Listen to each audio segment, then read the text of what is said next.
Good morning from Taters Island. And happy Tuesday.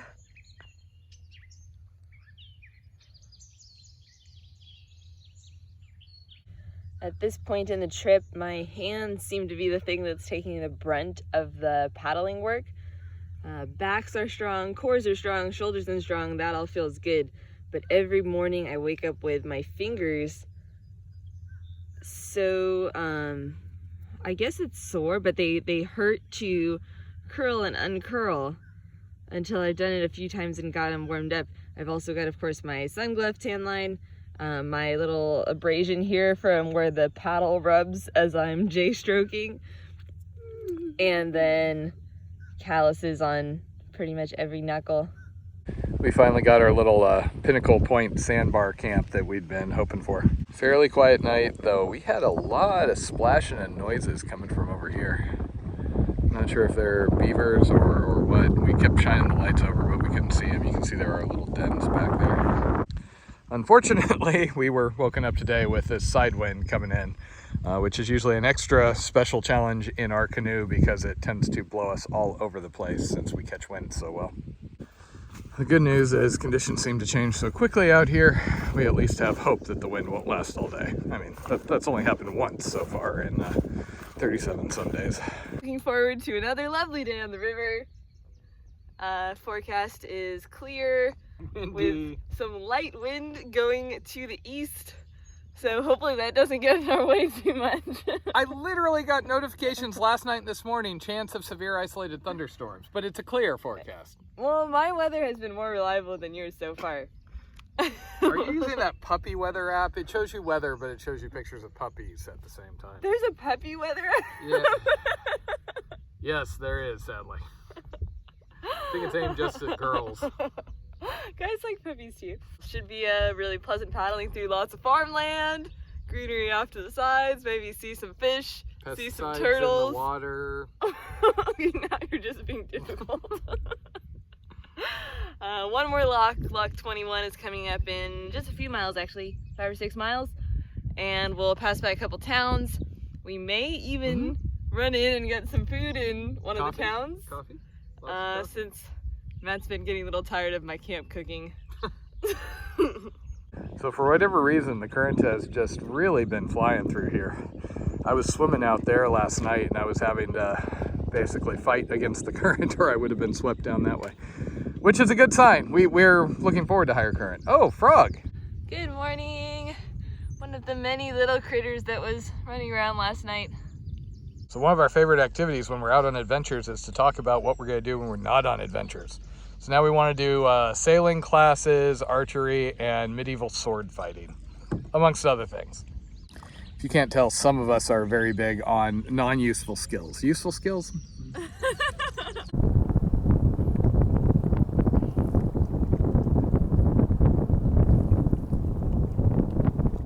So this is an example. We need to be on the left because we're doing a town stop and a water stop up here. And this is the one part where the bigger boats can come through. So we just have to kind of hug the shore. We do have a radio. I have it on some of the times. My guess is at this point, most people are assuming we do not have one, considering we've hailed a lock before only to have an angry tugboat guy come back.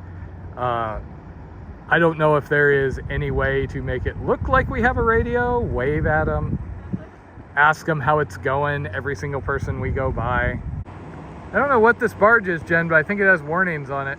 Might be another Kirby the Cancer barge.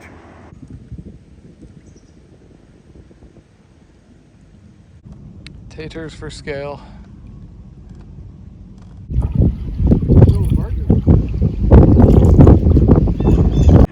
We're currently trying to make best time into Quincy. That's going to be our water stop and potentially coffee and burrito stop. Guess which one I'm more excited for. And there goes Jen on her burrito mission.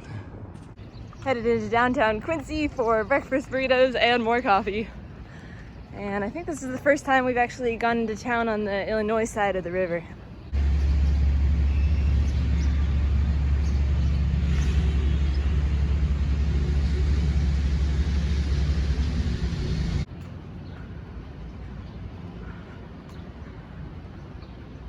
So I am currently here on guard duty underneath the boat club outside of Quincy. Just listening to the traffic and watching the tows over there. And Taters returns in victory. Very yummy burritos from Time Cafe. Even I'll admit this is a little bit better than peanut butter and oatmeal. The riverside parks that have spigots like this have made for our easiest and most ideal water fill-ups.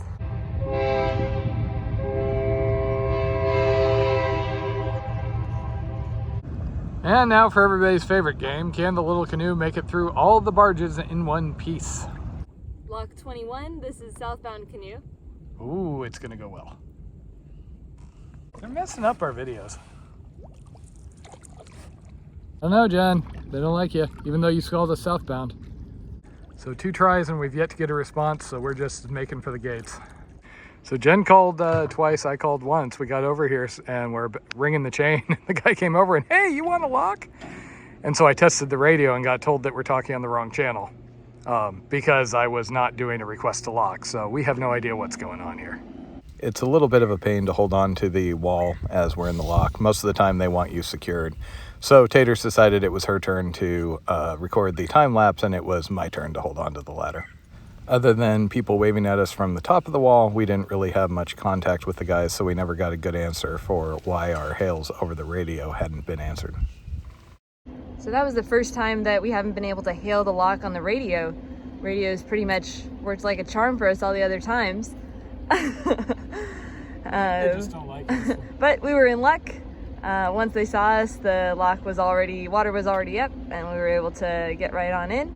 They do some pretty laid back at this lock. They didn't even throw us a rope to hold. That's why Matt did lock float yoga, holding on to the ladder.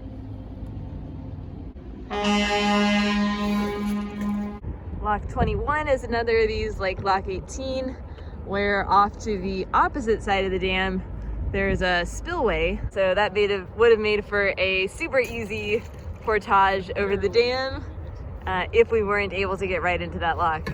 So one of the reasons we got the radio, besides making it a lot easier to talk to the locks, is we were interested to hear some of the boat traffic on the water, and we haven't heard too much. Give me just a second.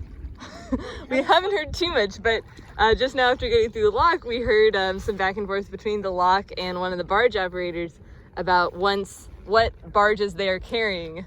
No, we got a tow captain who doesn't know what he's carrying. Yes, well, yeah, so the tow captain. All right, I have 4 E's of corn.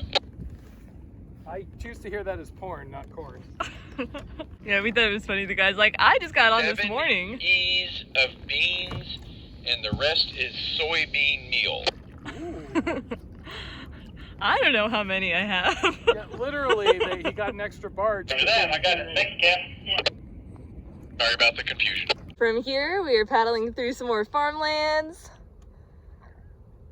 May or may not make it to Lock 22 today. We'll see how fast Matt paddles. That's another 23 miles down. Oh, and we'll be passing the town of Hannibal. Over the last 2 weeks or so, everyone we've met has told us how their part of the river is the best part, and once we get south of their part, it's just going to get worse. So far, it hasn't really gotten worse. It's kind of been about the same, I would say. We'll see how it gets as we go further south. Maybe it's one of those cases like the waves. We figured out earlier that the waves always look better on the other side of the river. I like how LA always says Orange County is the worst, and Orange County always says LA is the worst. I don't think anyone says Orange County is worse than LA. Yeah, they do. Talk to the West LAers.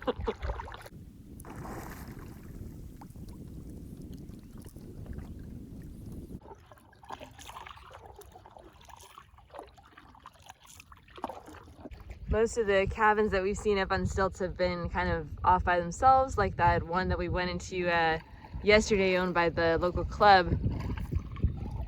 This is the first time we've seen a bunch of them side by side like this all along this levee. We're trying out another back channel. We're finally starting to get at least the occasional break thanks to clouds. It's been just brutal today.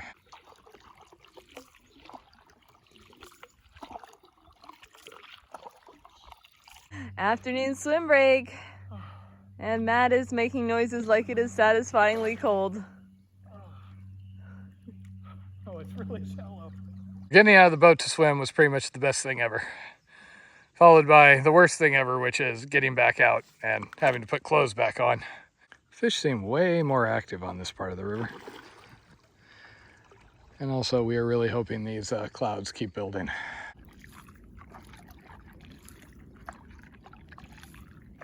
All the bridges out here seem like they're really one of a kind. No two are exactly the same. I'd love to see what went into the decisions of, you know, why to choose each type of bridge for each area. Not to mention the math behind their design. Anyway, this one over here on the right is one that can lift up to let the toes go under it. Maybe they use the software engineer version. Make like 1,000 of them and just see which ones break. Way better than that. Hopefully not. Where's the house for that one? Is it up top? Yeah. Oh, that's awesome. And on our western shore, we now see the town of Hannibal, Missouri, known as the birthplace of Mark Twain. I haven't actually read any Mark Twain because, as Matt often reminds me, I have no culture. But a lot of people have, and he seems to be a source of a lot of cultural pride in this area. So this is a really friendly town because see, there's a nice outhouse by a boat dock and there's a really attentive guy in his car outside. And then there's notes inside about people being there at certain times and willingness to suck on things. It's about 7 o'clock, getting into our favorite time of day. The temperature is finally just about perfect after being on the hot side all day. And we're starting to see turtles. We saw only like 5 turtles for most of the day and then just saw 10 or so in the last 15 minutes. I think they were all in the water during the hot part of the day. I know I would have been.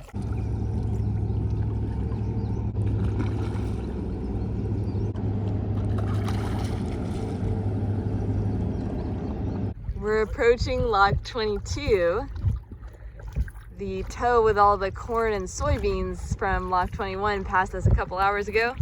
So they've already been there a little while.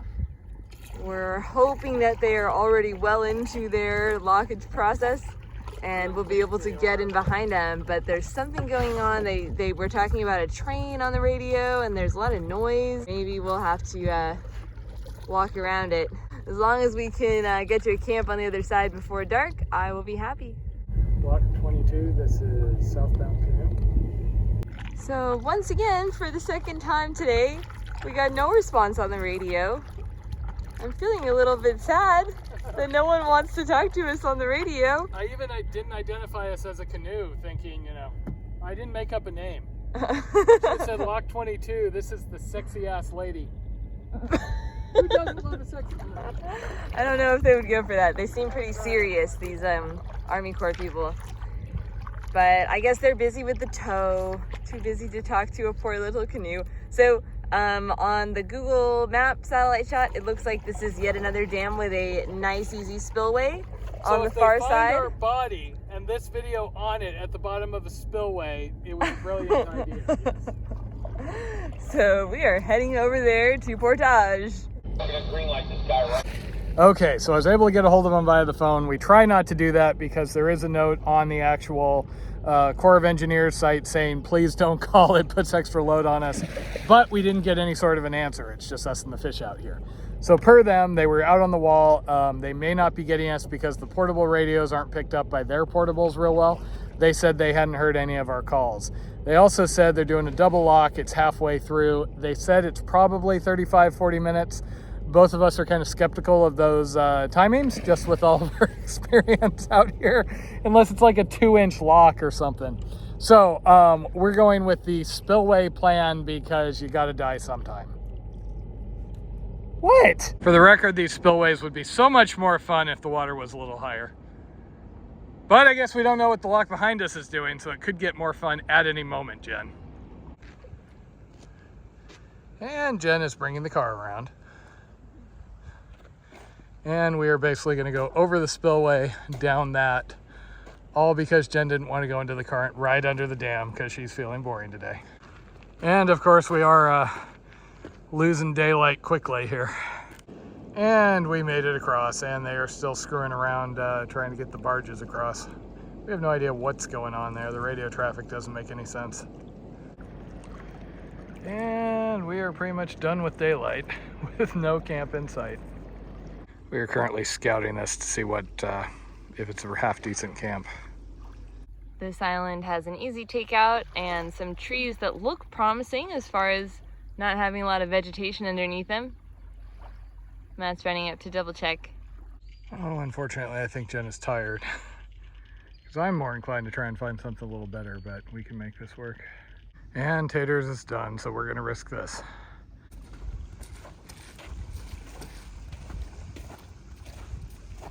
Will the dam release more water tonight? And if so, how much will the water rise? Tune in next time for Taters on the Mississippi.